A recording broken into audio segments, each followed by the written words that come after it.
Olá, meus irmãos, estamos com mais um vídeo da nossa série de mensagens, Erros e Acertos do Rei Davi. O tema que a gente vai abordar hoje é a quarta consequência na vida do Rei Davi. Então a gente já viu que a primeira consequência, que foi o seu filho mais velho, Aminon, ele abusou da sua filha Tamar. A segunda consequência foi Absalão matar Aminon por ter abusado de Tamar. E a terceira consequência foi o próprio Absalão, que ele usurpou ali do trono do reinado ali de Davi. E agora a quarta consequência na vida de Davi, que é o Adonias, ele tenta, um outro filho de Davi, ele tenta usurpar ali do trono. Vamos lá para o texto bíblico?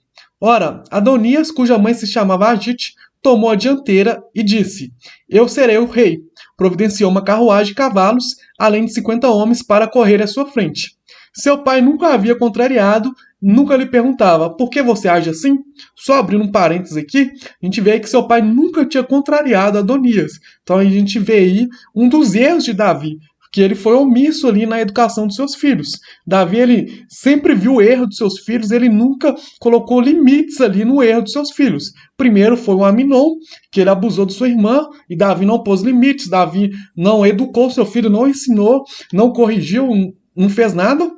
Depois Absalão, ele mata ali o seu irmão Aminon, e depois ele usurpa ali do trono, e mais uma vez, Davi não impôs limites ali para o erro de Absalão, não corrigiu, não exortou e não fez nada. Então você vê ali que já um erro constante da vida de Davi sobre essa omissão ali na educação dos seus filhos. Então vamos voltar ali para o texto. Adonias também tinha boa aparência e havia nascido depois de Absalão, ou seja, era o terceiro filho ali de Davi. Adonias fez acordo com Joabe, filho de Zeruia, Joabe, aquele general amigo de Davi, e com o sacerdote Abiatar, e eles o seguiram e o apoiaram.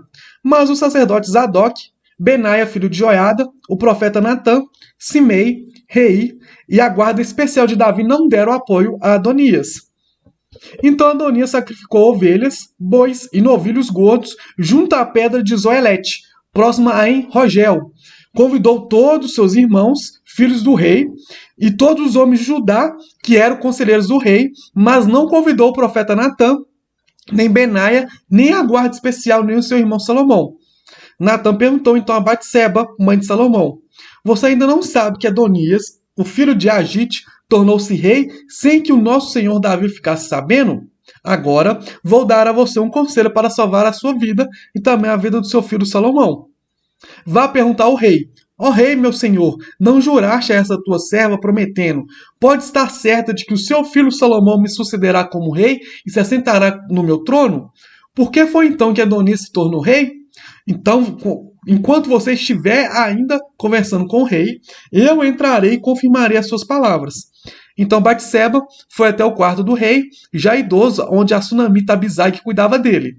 Batseba ajoelhou e prostou-se com o rosto em terra diante do rei. O que você quer? Perguntou o rei. Esse texto está lá em 1 Reis, capítulo 1, do verso 5 ao 16. A gente vai só terminar por aqui, porque é um texto longo, é um texto extenso, mas você pode terminar de ler o texto em sua casa, e quando você termina de ler, a gente vê ali que Batseba fala para o rei que Adonias estava sendo considerado o rei de Israel, e o próprio rei tinha pedido, dado uma ordem que Salomão seria o futuro rei, e não Adonias. E aí, Davi, ele toma ali uma atitude drástica, uma atitude rápida, que é consagrar Salomão ali rei para todos ali ouvisse. Então aqui, a quarta consequência de Davi foi que ele não impôs limites para Adonias. A gente leu ali que em nenhum momento Davi ele falava sobre aquilo que Adonias fazia. Davi ele não impôs limites contra os erros de Adonias, assim como ele não impôs limites contra os erros de Aminon e de Absalão, ele também não impôs limites contra os erros de Adonias. E isso foi uma das falhas de Davi.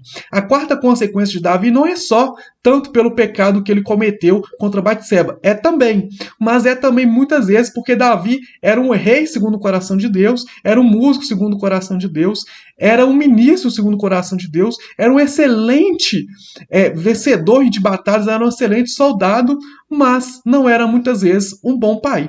Ele tinha os seus erros, porque ele via os seus filhos cometendo os pecados, ele via os seus filhos cometendo erros, e ele não impunha limites para os seus filhos.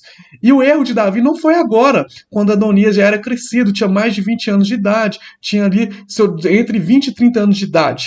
O erro de Davi foi ele não impor limites quando seus filhos, quando ele tinha 1 mês de idade, 2 meses de idade, 3 meses de idade, 1 ano de idade, 2 anos de idade. Ele não impunha limites. O impor limite aqui não é colocar o filho numa caixinha e pedir que ele faça qualquer coisa, mas colocar limites nos erros dos seus filhos, impor limites nos pecados dos seus filhos. É ver quando seu filho está cometendo aquilo que desagrada ao Senhor e ensinar e educar o seu filho no caminho correto. Era esse a função de Davi como pai. Mas Davi, ele errou ali como pai. Davi, como eu disse, era um excelente músico, era um excelente soldado, era um excelente rei, era um excelente ministro, né? Era um louvor ali. A gente já estudou sobre uma das características de Davi, que ele louvava a Deus com todo o coração. A gente vê isso muito através dos salmos que ele escreveu, mas ele tinha essa falha ali como pai. Ele não soube educar os seus filhos, e por isso os seus filhos acabaram se perdendo. Aminon abusando de sua irmã, Absalão se tornando ali um assassino e depois um usurpador ali do trono, e Adonias também tentando ali usurpar do seu trono. E que esse exemplo de Davi sirva para nós hoje, para não ser somente um ministro top, um ministro segundo o coração um ministro segundo o coração de Deus, um ministro ali, um líder de louvor, um líder de algum ministério, uma pessoa que na igreja ali é uma referência, mas na sua casa deixa a desejar. A gente tem que ser uma referência assim na igreja, a gente tem que ser uma referência assim na nossa sociedade, no nosso trabalho, onde quer que a gente venha estar, mas a gente precisa primeiramente ser uma referência em nossa casa, com o nosso cônjuge e com os nossos filhos, que a gente possa ali ensinar os nossos filhos a andar nos caminhos do Senhor. E quando a gente vê nosso filho saindo da linha, saindo ali dos caminhos do Senhor, a gente mostrar para o nosso filho qual é a linha reta, qual é o caminho de Deus, aquilo que Deus aprova e aquilo que Deus desaprova. Para que, por mais que ele venha um dia se afastar, um dia desviar dos caminhos do Senhor, espero que não aconteça, mas se um dia acontecer, ele vai sempre se lembrar daquilo que você ensinou. E um dia ele irá voltar para os caminhos do Senhor porque ele lembra dos seus ensinamentos, ele lembra daquilo que você ensinou quando ele era criança. A gente deve ensinar o nosso filho quando ele é criança. Não adianta querer ensinar quando ele é mais adulto, quando ele já está mais velho. Porque aí ele não vai entender, ele não vai aprender. Ele foi ensinado de um jeito, ele foi doutrinado de um jeito, e depois querer mudar, não adianta. A gente precisa doutrinar os nossos filhos nos caminhos do Senhor quando eles estão jovens, quando eles estão ali com recém-nascido, quando eles estão ali com o seu 1º ano de idade, com o seu 2º ano de idade. Aí sim a gente vai ser ali um pai segundo o coração do Senhor. E que esse exemplo de Davi seja um exemplo para nós de como educar as nossas crianças. Amém? Espero que tenha ficado claro, espero que vocês tenham entendido.